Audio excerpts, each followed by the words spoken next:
bem-vindos a mais um vídeo aqui pro canal Capítulo 1 e hoje nós vamos falar sobre o incrível Gótico Mexicano da Silvia Moreno Garcia. É a segunda vez, na realidade, que eu faço a resenha deste livro aqui no canal. Foi uma releitura, então eu decidi refazer o vídeo que tá um pouquinho antigo já. Enfim, aquele vídeo mais antigo vai ficar guardado pra mim, né, como recordação, mas esse aqui é o que vai estar valendo. Porque esse aqui foi o escolhido, nosso terceiro encontro do Clube do Livro Capítulo 1 em Caraguatatuba, né, as meninas votaram nesse aqui. E aí eu reli, gente, e é tão bom quanto foi a primeira vez, e ainda mais dividir a experiência de leitura com outras pessoas é ainda mais interessante. Então, gente, se você é da região ali do litoral norte, e até mesmo aqui do Vale do Paraíba, São José dos Campos, Jacareí, manda uma mensagem pra você fazer parte do Clube do Livro, porque assim, é uma experiência incrível. E eu vou falar um pouquinho hoje sobre a experiência, né, sobre o que as meninas acharam ao longo da leitura e também a resenha, como vocês já estão acostumados. Mas antes da gente começar, eu quero pedir pra você que ainda não é inscrito, se inscreva, ativa as notificações e nos siga pelas redes sociais, principalmente pelo Instagram e pelo Goodreads, porque lá eu posto em tempo real as coisas que acontecem aqui no canal, certo? Então, sem mais delongas, vamos falar sobre este livro aqui, muito interessante. Bom, gente, Gótico Mexicano, ele foi o ganhador da categoria de melhor livro de horror do Goodreads Choice Awards, né? Que é a votação, né, dos leitores no Goodreads. Teve mais de 85 mil votos em 2020, quando ele foi lançado. E ele passou na frente, inclusive, de um lançamento do Stephen King. Veja só a potência desse livro aqui. E o plot da história aqui desse livro, ele se inspira, na realidade, naquele clássico de história de terror psicológico, né? Sobre casa mal assombrada, como, por exemplo, A Assombração da Casa da Colina. Inclusive, foi o livro que a gente leu em sequência desse livro aqui. E eu vou trazer resenha também na semana que vem, gente. Então, fica aí ligado nas cenas dos próximos capítulos aqui do canal. Porque, enfim, essa história, ela ressoa bastante com A Assombração da Casa da Colina e é sensacional. Então, se você gostou desse livro, muito provavelmente que você também vai gostar do outro. A trama do Gótico Mexicano, ela vai abordar e problematizar pautas contemporâneas, né, como a influência do patriarcado, né, no corpo da mulher, a discriminação racial, porque é uma história que se passa no México, vai falar sobre xenofobia, né, sobre colonialismo, inclusive, também. A protagonista dessa história é a Noemi, ela é uma mulher forte, à frente do seu tempo, principalmente naquilo que é considerado o papel da mulher, né, ali na década de 50 na cidade do México. E logo no começo a gente vai perceber que a Noemi, ela é uma protagonista meio volúvel, né, ela é mimada, ela tem tudo que quer, ela tem os vestidos mais brilhantes do bailinho, ela é uma menina que trocou de curso várias vezes, ela ainda não se encontrou profissionalmente, né, ela gosta muito de flertar. Ela não leva muito as coisas a sério, assim, sabe? A sua maior preocupação é literalmente o lookinho que ela vai usar à noite. E a história, na realidade, ela não demora muito pra apresentar o grande problema do livro, né? O pai da Noemi chegando pra ela e falando assim: olha, tô preocupado com o casamento da Catalina, né? Que é a prima da Noemi, sobrinha do pai dela, né? E a Catalina, ela se casou com um sujeito chamado Virgil. Eles casaram bem rápido e isso levantou muitas suspeitas pra família na época, né? Sobre as intenções de Virgil, porque Catalina era uma mulher rica e pra piorar a situação, a prima se afastou ali da família com um relacionamento bem abusivo mesmo. Até porque ela vai se mudar da cidade do México pro interior do México, na propriedade bem reclusa ali da família do marido. Mas a preocupação, ela deu uma escalada ali por parte do pai da Noemi, porque a Catalina, ela enviou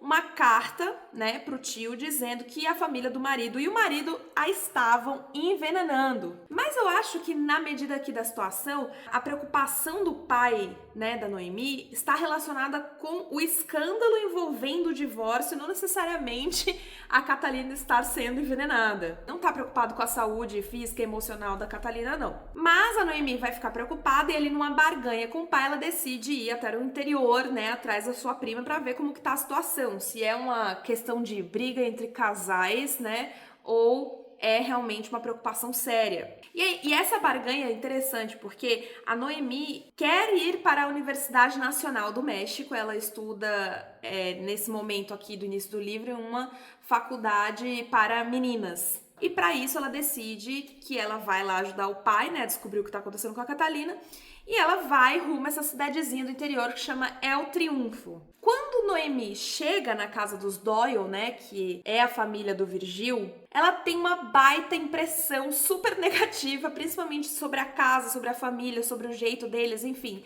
É bem a assombração da Casa da Colina, se eu for parar pra pensar. Porque a mansão, ela é decadente, né? Ela já teve seus dias de glória. E essa propriedade tem até um nome, né? High Place. Porque a família Doyle queria trazer para o México um pedaço ali da Inglaterra. Então, todos os membros da família, eles não são mexicanos. Na realidade, eles têm essa descendência europeia e eles são bem xenofóbicos. Só que a família está em decadência financeira, assim como a casa. Então, eles estão meio que falidos. Aquela família sobrevivia por causa da mina de exploração ali de pedras preciosas no terreno, né, de High Place. A mina fechou. Os empregados, uma boa parte morreu de maneira surpreendente e misteriosa ali na propriedade, e outras foram embora, enfim, e não deu continuidade, eles perderam ali o sustento. Mas além de tudo, né, além de todo esse cenário meio sombrio que a gente vai descobrindo aos poucos, a casa ela é bem excêntrica, ela tem regras que a Noemi não pode transgredir, embora ela faça isso a todo momento. Por exemplo, não pode se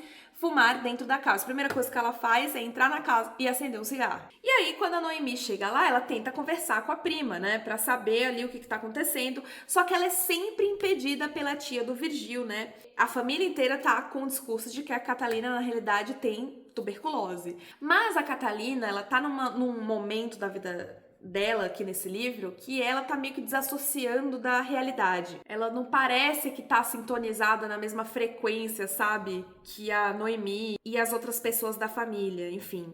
Então a Noemi olha e fala, olha, ela tá precisando na realidade de um psiquiatra, ela tem que ter cuidados mentais. Mas imagina essa sugestão, né, na década de 50. O Virgil, o marido da Catalina, olha pra isso e fala, você chega na minha casa, eu te recebo super bem, e aí você vem e me vira pra minha mulher tá louca? Tipo, entendeu?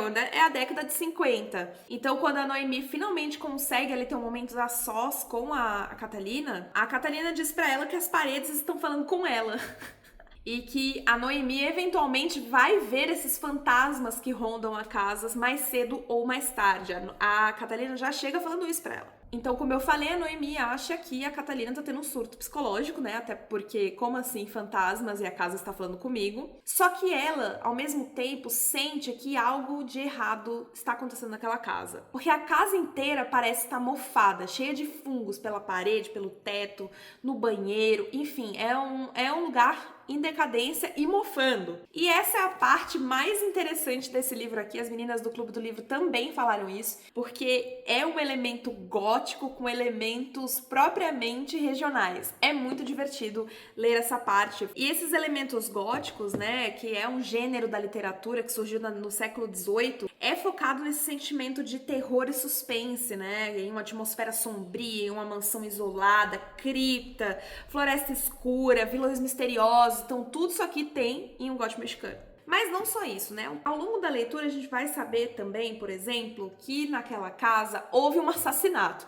Não basta ter fungos, ser uma casa sombria, rodeada por uma floresta opressora que não dá nem pra ver a luz do sol direito. E ainda teve ali uma chacina, né? Um dos membros da família, né, que na realidade foi a Ruth, ela tentou matar a família inteira, não conseguiu e acabou se matando. E a Ruth, ela era a filha do patriarca, né?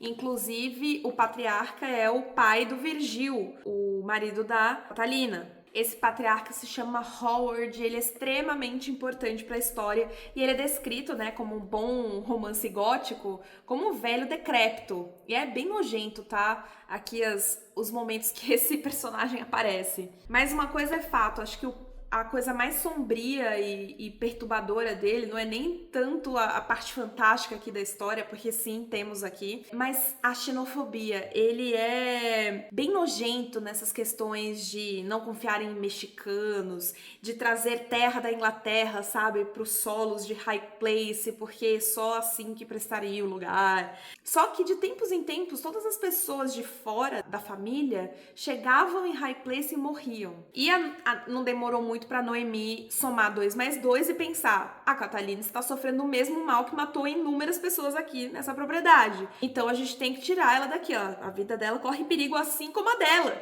Ela também acaba ficando com medo, né, de estar ali. Mas acontece uma reviravolta bem interessante aqui. Um dos membros da família, né, o primo de Virgil, ele acaba ajudando a Noemi durante a história. E aos poucos a Noemi vai se interessando por esse primo, surpreendendo a todos na casa, inclusive ela mesma, porque ele não é o tipo de cara muito frondoso, né, como Virgil, como os caras que ela se interessava.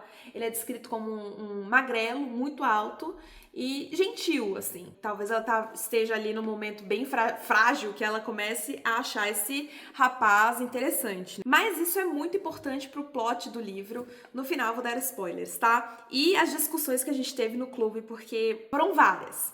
Mas uma coisa é fato, né? A Noemi é a antítese da Catalina. E a Catalina é uma personagem descrita como romântica, sabe? De que ela acredita no amor, de que ela ia casar por amor, de ficar delicada, enquanto a Noemi, ela é uma mulher mais sedutora, mais empoderada, digamos assim. E a Noemi, durante o livro inteiro, ela fica pensando: por que as pessoas não fugiram desse lugar? Elas viram tudo o que estava acontecendo, o que prende elas a High Place, né? Por que a Ruth, em vez de matar a família inteira, né, tentar matar pelo menos, ela não fugiu, né? E são essas perguntas que vão te fazer ficar preso nesse livro.